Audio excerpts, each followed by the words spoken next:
Happy Wednesday. Welcome to the Healing She Got Faith talk show. And if you are listening to this now, obviously it's not Monday that we usually post. It is Wednesday because April was busy. April was busy and I just didn't have the time to bulk record. I also didn't have the time to just make it happen. And yeah, I got back from out of town Monday morning at like 12 o'clock. Didn't wake up Monday morning so like 9, missed therapy, and then I pretty much rested that day. Did I have something to do on Monday? Yeah, I met with somebody, another community member, and then went right back to bed. So nevertheless, y'all ain't get no episode on Monday, but I was like, I still want to like release something because I really don't want to miss a week. Like, this is something that I really want to be consistent with. And let me tell y'all, it was a point where I was like, I only have like a few listeners. Like, maybe I should take a break from podcasting. Maybe I should take a break from this. But to be honest, I really do want to like focus on this and continue to do the podcast. And even if the numbers stay low, and we're kind of gonna talk about all that today. So this is we're still in our grief season series, and so walking through healing and walking through realizations. And so this is part 2. So part 1 was last week. No, part 1 was the week before, because last week we had a grief beyond death episode. So yeah, so I wanted to continue this conversation, and these episodes are just random thoughts in my head of my realization through my grief season, my realization through my healing, my just realization and things that I just don't normally talk about or get to talk about, or things that I just, maybe I have talked about it but haven't felt heard to do it.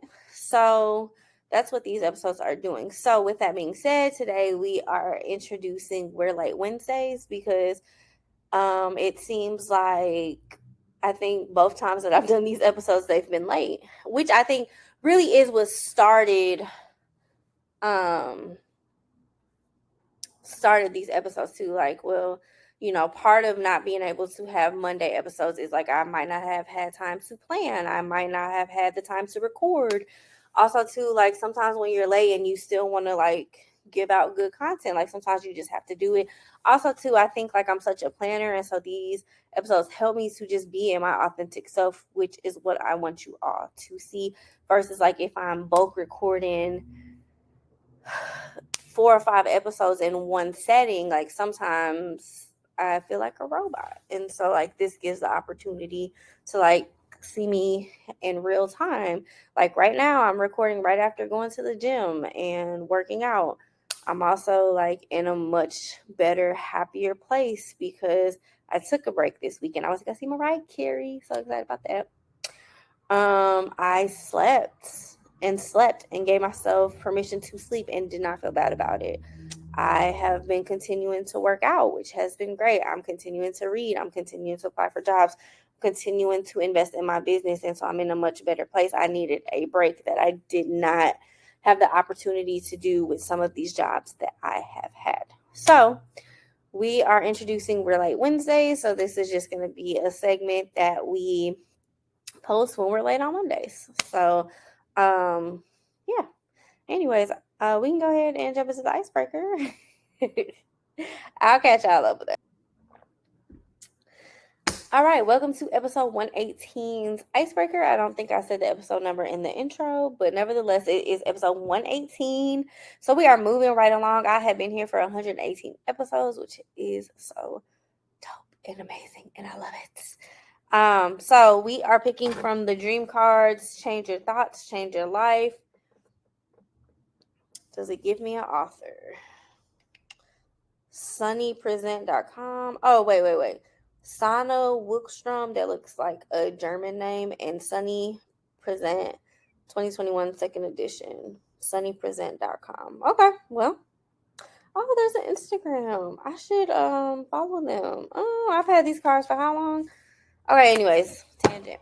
All right, so I picked 2 cards. So the first one says, "You are special, the most the most special you this world is ever going to see. Follow your bliss, walk your own path, and let your special talent shine bright for everyone to see. So it's like an affirmation I needed. You are special, the most special you this world is ever going to see. Follow your bliss, walk your own path, and let your special talent shine bright for everyone to see.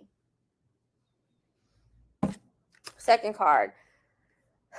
In your heart, you know what is good for you and what makes you excited to be alive day after day. You need to trust your dreams and follow your instincts. If you don't, you'll only end up making other people's dreams come true. Okay. These cards snatched me by my throat.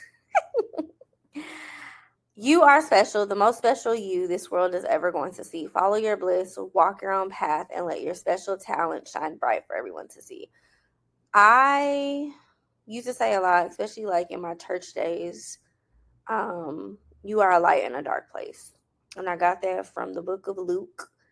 Man, I wish I still had the Bible. I had all those notes in it. Oh, I lost that Bible. But I had all the notes in there about the scripture I got there from. But I used to say that, like, you are a light in a dark place. Also, too, when I started healing She Got Faith and the love you the way you love the world, put the same energy into yourself that you put into the rest of the world. That came from, like, there is not another you. Like, each person on this earth brings a light to this earth that, like, nobody else can bring. You know, like, we are all special in our own kind of ways. There is a reason why we're here, for whatever reason. And I used that about everybody else. And then, of course, I started this healing process of, like, how I feel about other people, I need to start feeling about myself. And so, like, I just feel like I'm in such a weird stage, and I feel like I've been in such an awkward position for, like, probably since my mom died, which was like 6 years ago. Like, there was a time where I was so confident in who I was and what I wanted to do, and then, like, dreams got shattered, grief took over, and then, like, every time I tried to do something, it just felt like I was just getting pushed down. And I talked about that this weekend with my cousin, which again we'll get into. But, like, trying so hard, like, trying to start a business, doing everything right, trying to work with contractors, paying people.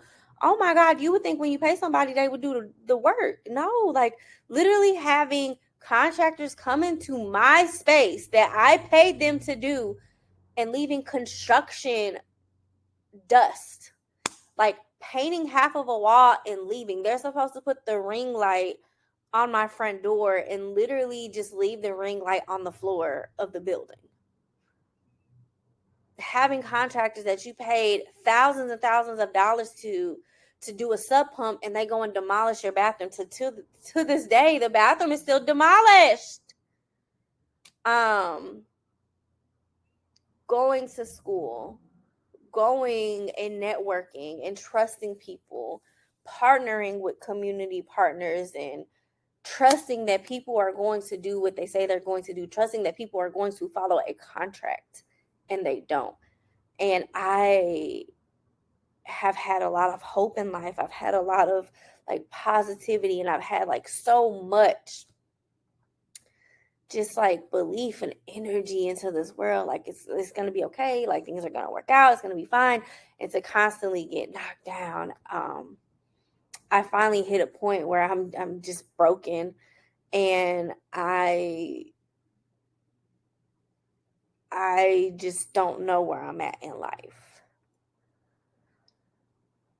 Therapy has helped with that, because in therapy, I'm learning boundaries, I'm learning communication, and I'm learning, like, where I am the problem in the situation, which for a long time I had to work through that, because I blamed myself for everything. Like, being in a narcissistic relationship and blaming myself for that person doing the actions that they did. Like, that person decided to be in a double, like, live a double life, and that person and the other person that they were in a relationship with attacking me as as if I was a homework wrecker when really I thought I was in a committed relation, a committed monogamous relationship. I had no idea that you guys were into the poly life. And yeah, and she felt betrayed, but she didn't feel betrayed by him. She felt betrayed by me. I didn't even know you existed. And so I got blamed for that. I got blamed for his actions. And I'm like, and whole time, I'm just a faithful girlfriend who's really taking care of him. Like, I really shouldn't have been like doing things for him that I shouldn't have been doing, because you a grown person. Like, why am I stuck with this? And then why am I getting blamed for that? And so, like, having to work through like the type of people that I'm attracting in my life, the trustworthy, the lack of boundaries, the lack of saying no, and things like that. And so therapy has helped with figuring out where I am. And recently I went back to, oh, I don't know why I feel like I'm about to cry. Recently I went back to therapy after like 3 months of not being in therapy because of financial situations. And I'm telling her, and I'm like, yeah, like I went to this doctor because things didn't feel right. And like I knew things didn't feel right, and I knew like something was wrong, and so I'm going to the doctor. And for the first time in my life, I have a really good doctor. We actually graduated from the same school together. Well, I don't know if it was together, but we graduated from the same school. And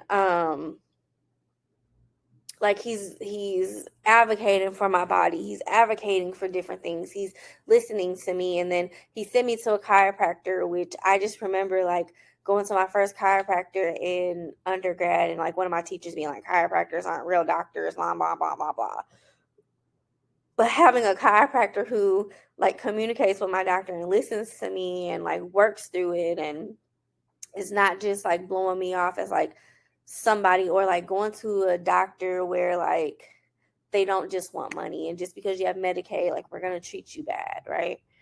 And so I told my therapist, I'm like, yeah, like I went to the doctor and he said it felt like there were knots in my back, and so I resigned that day.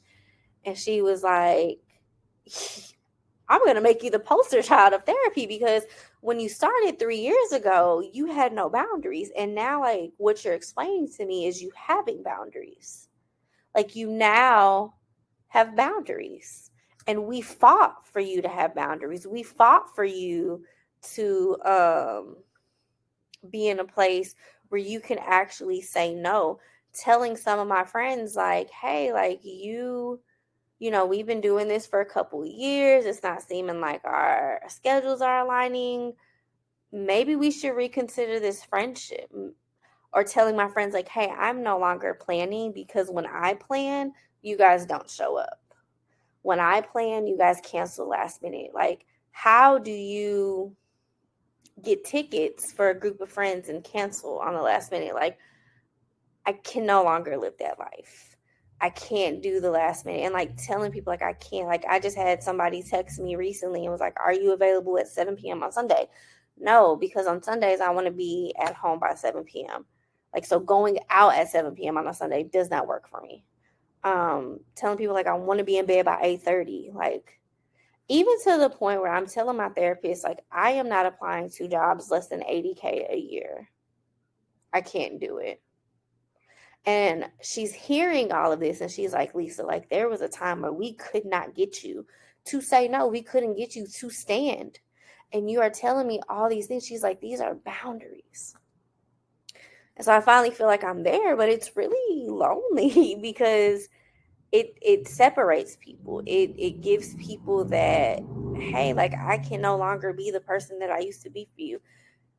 Being in a place where I accept my place in people's lives. Like, some people will really only talk to me when their life is in shambles, and having to say, well, I don't like that. Like, I love you as a person. I want to see you in all seasons.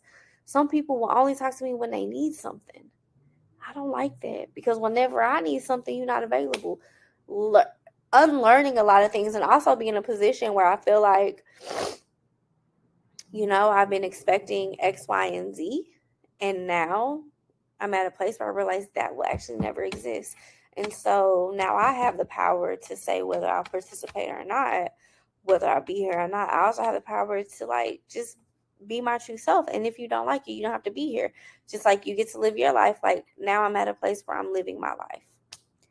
So anyways, the card says you are special, the most special you this world is ever going to see. Follow your bliss, walk your own path, and let your special talent shine bright for everyone to see.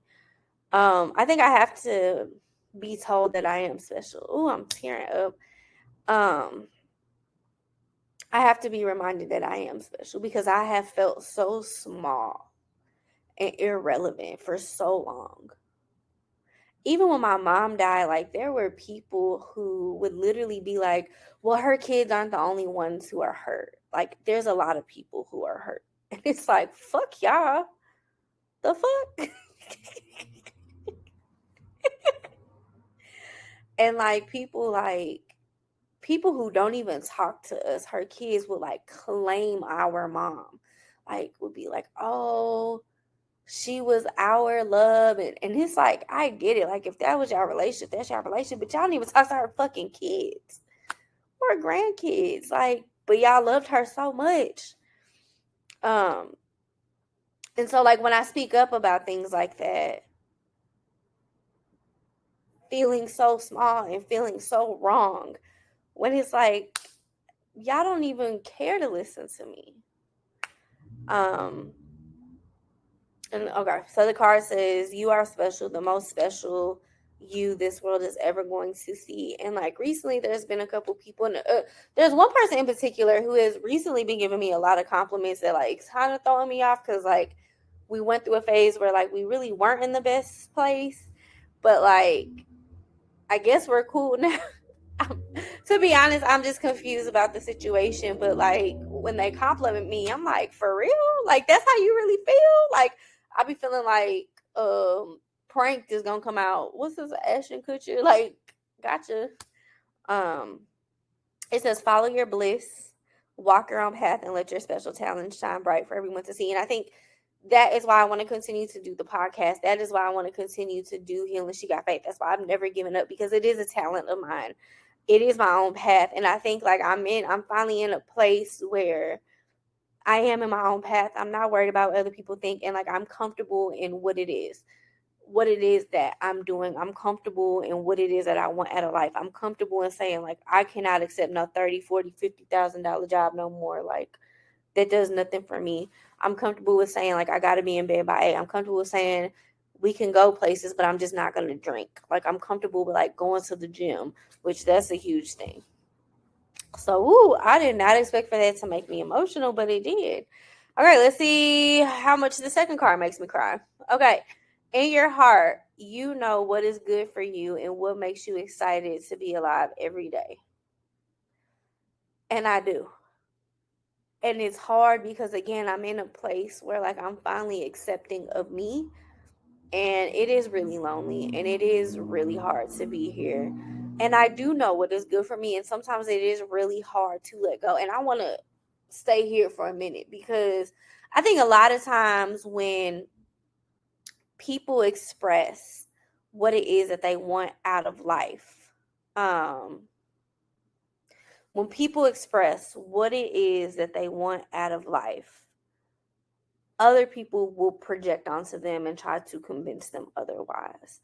But I am in a place where I do know what is good for me, and I do know what excites me, and I do know what gives me energy. So when I say, hey, I need to be in bed by 8:30, when I say I don't want to go out, when I say I don't want to go to certain places, it is because I know exactly what fuels my soul. I know exactly what fuels my body. I know exactly what keeps me alive day after day.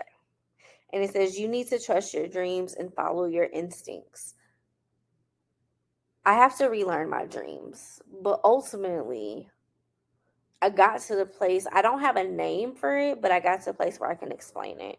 In my instincts, my body will tell me almost anything.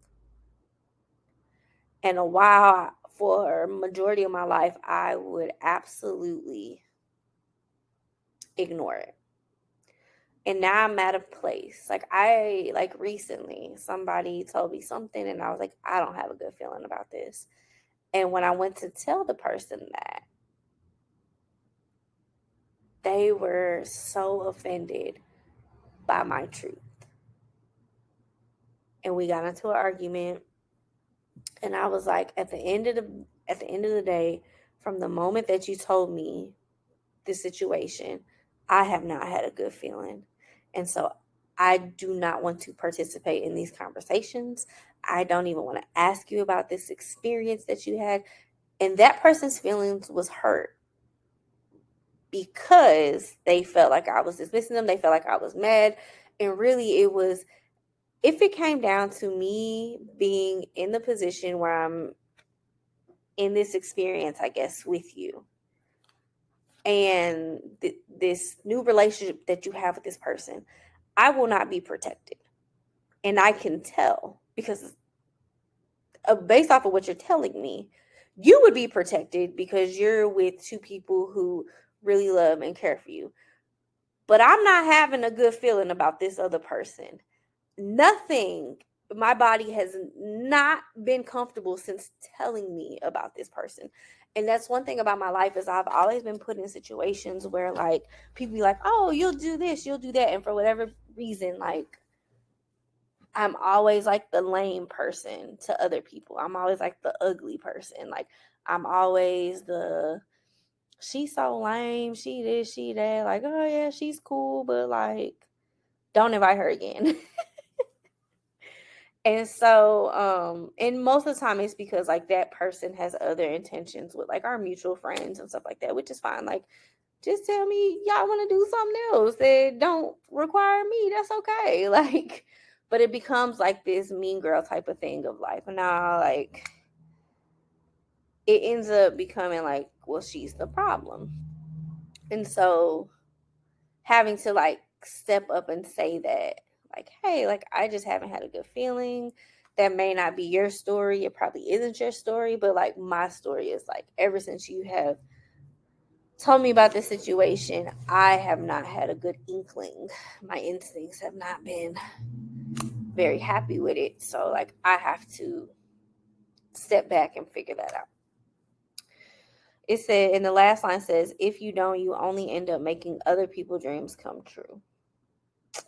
And I think that's true. I think a lot of my life, I have not followed my instincts, and everybody else has been happy, and I have been miserable and sad and depressed. I mean, like, even like not following my instincts with like men that I've dated and like not speaking up. Like, even though my instinct is like telling me like something is off, and like literally being in bed with them depressed, like just depressed, hurt, angry, and they don't care. Like, they not gonna ask me what's wrong. They got what they wanted. Like, they don't care. um Being with friends, like, hey, like I feel like things are off, and they like, I don't want to talk about it.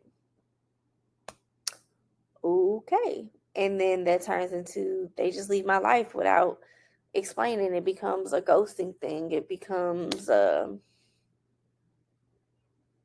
it becomes something. And so now being in a place where I just have to accept who I am and accept that this isn't my thing.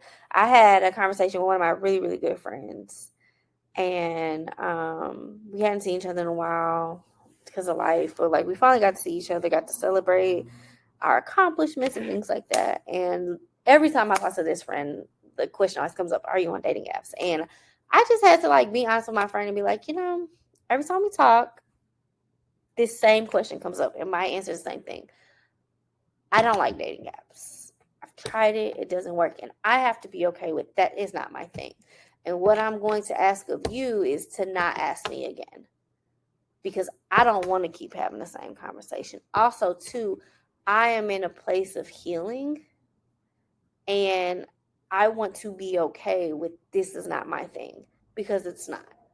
I've tried it. It doesn't work. I don't enjoy it. I would rather do it the old school way and just find places to be and meet people in person. But this is not my thing. Also, too, like, just has nothing to do with dating, but I really want to disconnect from my phone. And so, like, if you're on dating apps, that is something where you have to be very intentional about being on these apps talking to these people and all of that. So anyways, and my friend was receptive. My friend was like, yeah, I get it. Like, absolutely. My friend also found their life partner on the dating apps, which great. And I love that. And I love their partner. But also, too, like, it's just not my thing. Like, I don't feel called to be in that space. And when I force myself to be in that space, I have been completely miserable. So now I'm just doing it my way. And we just gonna see what happens. And I think like once I started just doing what I wanted to do without anybody else's opinion, um, once I started doing what I wanted to do, I started to feel a lot happier. I started to feel a lot comfortable. I started to be at a place where I'm like, this is it. Like, this is what I'm supposed to be doing. So, those cards were deep. Okay, so let's just move right along. I'm not gonna play the intro or whatever, not gonna do all of that. Let's just move right along because these two cards brought me to a place where like I'm just ready to talk, and I don't want to like pause and disrupt that. But I went to Vegas this past weekend to see Mariah Carey. It was so good. Let's talk about grief first, since this is the grief season series.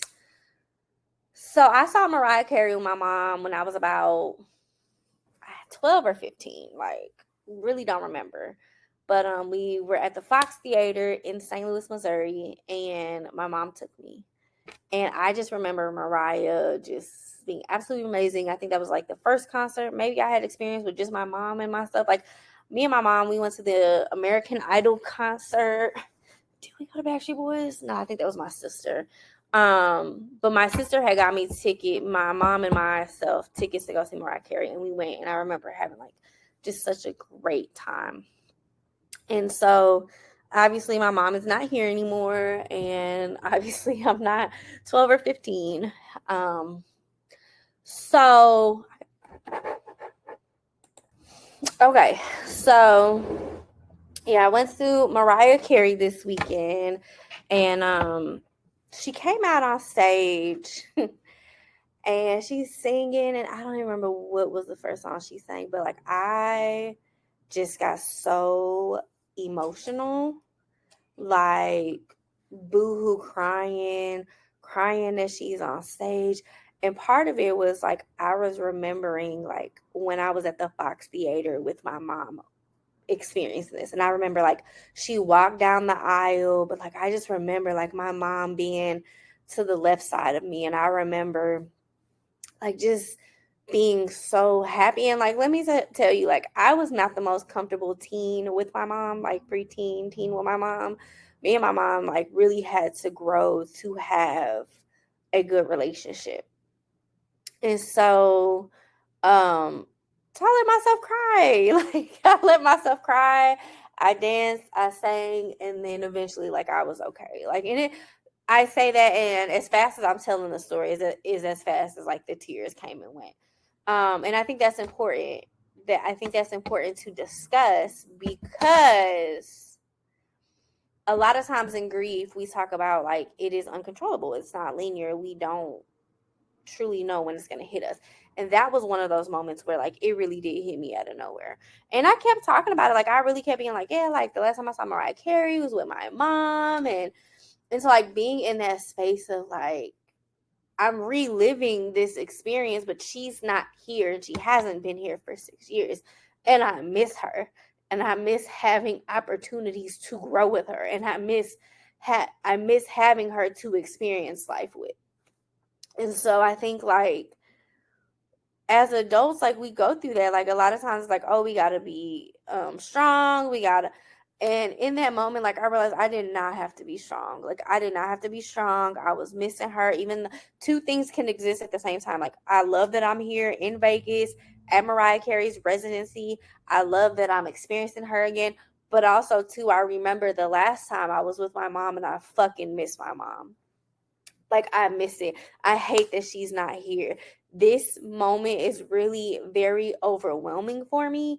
And it's bringing a lot of memories that is causing my body to have a physical reaction, which is the tears.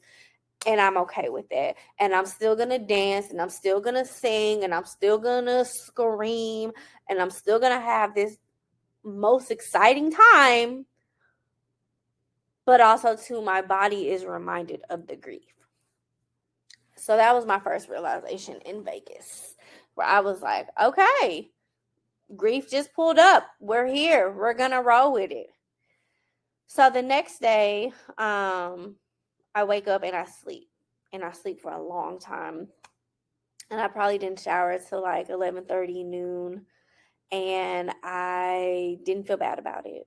And I was like, I feel great. I needed this rest. I have been suffering with these jobs and finances and things like that. And I slept, and then I was with my cousin. We didn't have like any real plans that we wanted to do. We were trying to see if we could catch tickets to the Tony Braxton and Cedric the Entertainer concert, because we didn't realize they were there that same weekend. And so we were trying to see if we could catch 2 tickets last minute. We did it. But because of that, like, we were able just to walk the strip. And so we walked like 5 miles, had a great time, talked, explored. And for me, it was like I'm in nature, like I'm walking, I'm outside, even though it's a lot of people. There was a point where I got really, really overstimulated because it was like super packed that weekend. And I'm a person, I operate off of alone time. And so like that day I didn't really get alone time because, like I said, I slept in, and then my cousin woke up and we like just started talking. And then in the midst of getting ready, we just went out. And so like it was just very overstimulating, just being around all those people. And so that was another realization, like, okay, like overstimulation is a real thing for me. Overstimulation is something that affects me. It affects my mood. It affects the personality. Like, this is real. So I have to be keen on like having that alone time. So we kicked it again that same day. So then Sunday, we did a late checkout because again, we didn't have any real plans. So we did a late checkout. So I thought I was going to sleep in, but I was definitely up at 6:30, which worked out because again, I needed a long time. So I woke up at 6:30. I think I was texting a couple people, and then finally I took a shower and I was like, I want some coffee. And so I was like, I'm going to let my cousin sleep because she normally sleeps in on Sundays. Saturday and Sundays are the days that she sleeps in. And so I was like, let me give her the break. So she goes in. So she sleeps. I decide I shower and I go walk around Vegas. I go walk around the casinos. I go find me. I'm on a mission to find coffee. So the coffee shop I wanted to go to, which was a Hello Kitty, they hadn't opened yet. So I was like, dang, I guess it really is a little bit early or whatever. So I walked into New York, and found a and found a and found a and found a cafe to get coffee and some pastries or whatever. So I was like, okay, cool. Um so we did that. So I brought it back, and she's like, oh, you brought me something. I was like, yeah, like I had went, I just needed some coffee. I walked around and just trying to I just, was just trying to feel myself. And then me and her ended up having like a serious conversation. So I was just talking to her about like the credit card debt that I'm in, quitting my job, looking for a new job, looking for these professional jobs, looking for other stuff, um, making some decisions. And I'm like, the conversation came up that I was just like, and so like me and my cousin were talking about it. And one of the things that I talked about was like being in social work and going to school and getting these degrees. And I don't have any student loan debt. So I really don't want to go back to school because I don't want to put myself in debt when I don't have it. Like right now, I'm sitting at a lot of credit card debt that I just really need to get rid of. Also, too, what else did we talk about? How, statistically speaking, in 2024, like this generation doesn't want to go to school because they watch my generation like sacrifice all this time, and like jobs ain't even really hiring you because of your degree. And so like we're stuck with this student debt, and jobs just don't want you. And like people like me, like I have multiple degrees and people still want to pay me like 30K a year, and I'm like, I can't, and I've been really active in like social work advocacy, and like really just like learning the system, learning like why is this shit so hard? Like it don't have to be, but it is because it's a money game. And so like all of it is just a way to gain money. Um and so how I am just tired. I'm tired of doing all of these things. I'm tired of sacrificing, and I'm always struggling, and it doesn't matter what I do. Like recently somebody asked me, they were like, "Oh, can we partner together or whatever?" And I had to like be honest with this person. It was like, "Listen, for the last couple years I have been partnering with people left and right. And when I say it's always me giving my time, money, and energy, and whenever I'm broke, like nobody is here to help me, or like people will come to me, tell me they're going to help me and then not show up. Like I don't have the capacity to it. I don't have the capacity to get hurt by another person. So like I understand you want to partner with me, but you can only partner with me if you're bringing me money, if you're paying me. I cannot, heavy on the cannot, continue to partner with people who don't have anything to bring to the table. um just like you all need somebody to believe in you, I do too. And the thing about me is that because I'm so organized and have all these talents, people tend to want to partner with me. But the thing about it is they get the benefit. Like they get the money. They get the, like I had somebody helping at the office, like came to me, wanted to help me. So we kind of bartered, had a list of things to do. This person got to work in my building for free. And when it came to my stuff, it was just kind of like, oh yeah, I'm gonna go ahead and leave because I haven't really done nothing for you. How does that help me? Because you got what you needed. I had another person, like we bartered, and they got what they needed, but I haven't spoke or heard from them since. And a lot of people will say, oh, it's because you don't answer the phone. Text me, email me. When it comes to business, I don't do anything verbal because I need receipts. Y'all don't like that because y'all be playing with folks. That's on y'all. You upset because you can't change your mind after you spoke to me?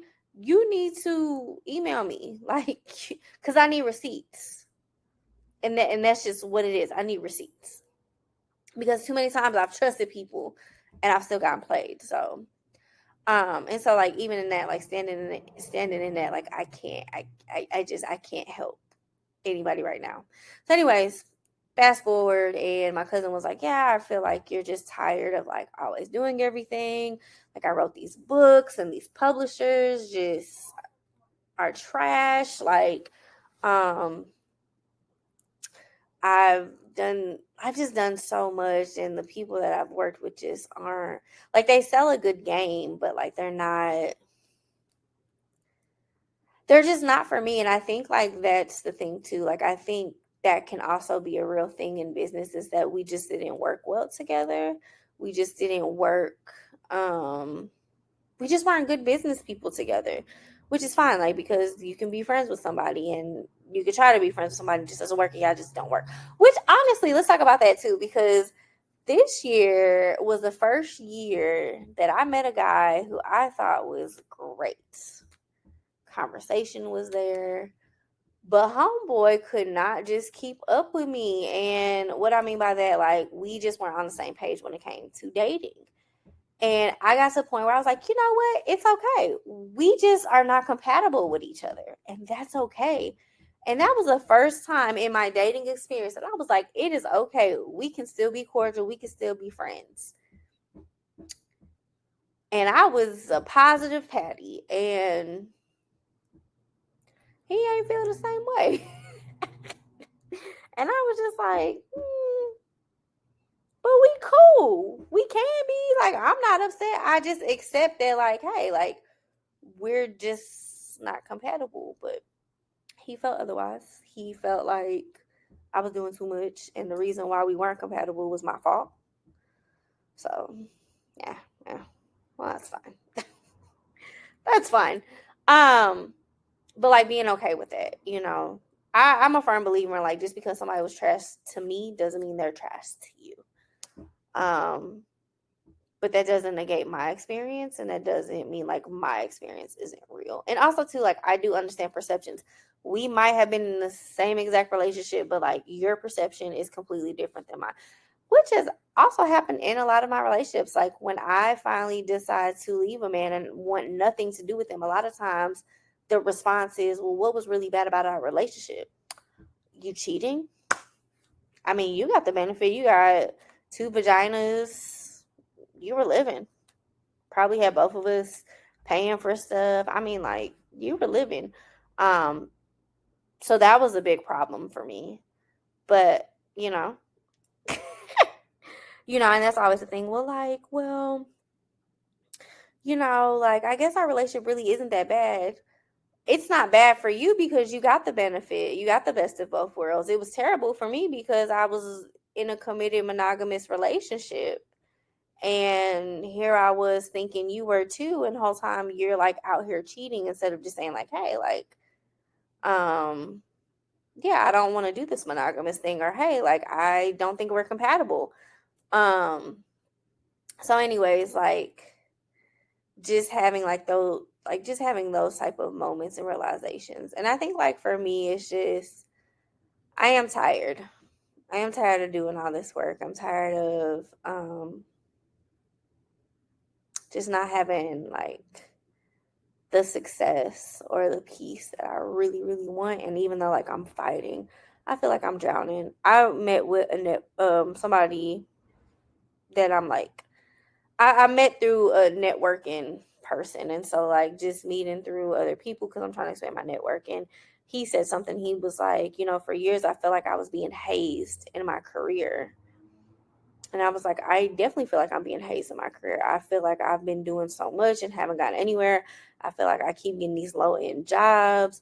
Um, I feel like people aren't hearing me. Like, I don't want to be in direct services. I don't want to be a intake specialist. I don't want to be an advocate. I don't want to be a solo social worker. I don't want to travel from house to house. Like, I don't want to do this type of stuff. I want to work with a team. I want to do community based stuff. I want to get paid a livable wage. I want to get paid. I need to be making over 80K. Honestly. And my cousin and I was talking about like my licensure, like should I consider that? Should I consider getting a doctorate degree? And a lot of it comes to like I would literally only be doing a lot of that to prove myself, which in essence maybe that's what needs to happen. Like maybe that is what I need to do. Like maybe I need, because we do live in a society that they do look at the letters behind your name, they do look at the credentials behind your name. So maybe I do need to go and get all of these licenses and degrees to prove like, hey, I know what I'm talking about. Like if I go and get my doctorate degree, right, which I don't want to, let me put that out there, I do not want to go get it, but it might be worth it because then I can actually show that I have experience in research. And I do have experience in research from my master's degree and from like just other jobs I've had. But also too, like with a doctorate degree, it's not going to be like, oh, she's a griefologist because both her parents died. No, you're going to see the active research and work that I've put in to show like, so maybe that is what needs to happen. And as bad as I don't want to do it, maybe I have to sacrifice to do it, which sucks because why? And why do I have to go into debt to do that? Like, huh? So, anyways, so like having that conversation, but that ultimately led to like in this weekend in Vegas, like, most people come to Vegas and they want to drink, they want to smoke, they want to go to the strip clubs, they want to have menage a trois, they want to have this. And Vegas for me was I went to go see Mariah Carey. So my inner teen got to experience that moment. but also too, like, I got to sleep and I got to rest and I got to like be at peace. I got to be okay with like, I don't want an itinerary when I travel. I don't want to, like, there was even a point, y'all. I can't believe I'm saying this out loud. So this person listens to it. There was a point where like I was literally going to lie to like one of my friends and say like I went to this party. Like I was gonna say like, oh yeah, I got a special invite to this party, and I caught myself going to lie about going to this party, and then I was like,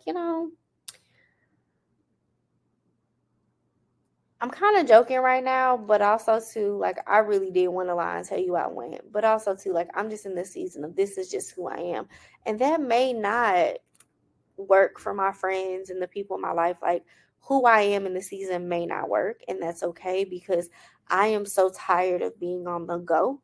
I am so tired of hustling. I am so tired of trying to prove myself when in actuality, this is just who I am in this moment. And this weekend I like really became okay with that. I really became with,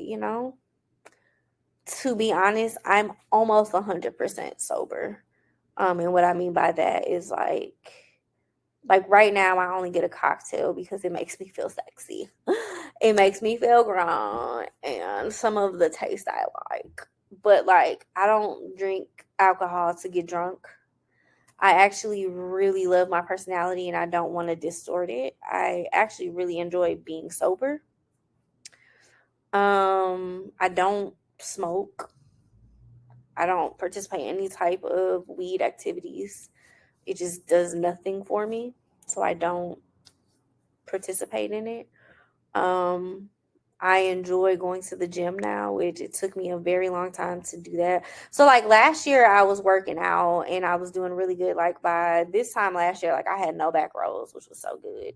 Had no back rolls, but life, and I stopped, and I had stopped working out. This time I am going to the gym by myself. I got a membership at the local community. I got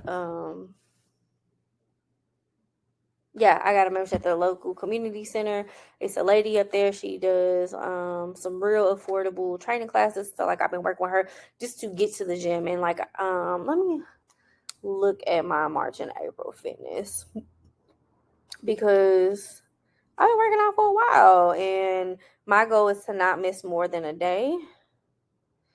So pretty much in April, I've missed 3 workout days in April. Yep, 4. One, hold on. 1, 2, 3, 4, 5, 6, 7. So in the month of April, I missed 7 days of working out. So really a week's worth, and they weren't back to back. Maybe 2 days were back to back, but they weren't back to back. In March, I worked out. Let me see. It'll be easier. 1, 2, 3, 4, 5, 6, 7, 8, 9, 10, 11, 12, 13, 14. I worked out 14 days out of 31 days in March, and a couple of them might be 16 because a couple of them, the rings just didn't close. But like, I went back to working out for myself. Um, yeah, I went back to working out for myself, which was really good for me because I didn't have to depend on anybody else, and also too it was my energy in that, and so like I really enjoy that, which is helping me to be more conscious about what I'm feeding my body. Like I really want to do it fast. I really want to like work on fueling my body, doing like that. And so like being okay with becoming that person, and I think like that's what this weekend did for me. It allowed me to be who I am authentically, which in July, I have a public speaking engagement where we talk about authenticity and alignment. And one of the things that I am going to talk about is how, as authentic as I wanted to be, there was still facades that I was putting on. And I feel like this weekend, that chain was completely broken. And I'm kind of grateful that I missed Monday because I wouldn't have been able to process this for you all. So, like, this is like a first class hearing, or not a breaking news, but I forgot like what they used to put on the TV, like a special. Because I'm able to process that and I'm able to talk to it about you all. So I think that's pretty much it. If I have some more to say, we'll do a part 3, which we might have a part 3 anyway, because I don't know that I have any guests for next week. But we will work on that. Mother's Day is also coming up. Father's Day is also coming up. So I'm working on a couple projects for that, which I'm pretty excited about. But yeah, I think that's it. We will end on our affirmation, which is I'm all that in a bag of chips with at least 4 flavors of dip. I remember being in middle school and a teacher used to say that. Like, she would be like, yeah, you know how like people say I'm all that in a bag of chips, and she would, and like people would kind of be like, oh, you think you all that in a bag of chips? And she would be like, yep, it at least 4 flavors of dip. And so as I was like planning the notes for this episode, which honestly I had did the notes last week. Y'all, let me tell y'all before we get off. I had did the notes, I had made the Instagram post and forgot to record. So at least that's done. But when I was doing that, I put I just remember that I'm all that in a bag of chips with at least 4 flavors of dip. And I just remember that teacher being like, yes, like, cause like I said, people would come up to me and be like, you think you all that in a bag of chips? And she'd be like, yeah, at least 4 flavors of dip. And I feel like in this season, yes, I am all that in a bag of chips. And I do come with at least 4 flavors of dip. Maybe some more.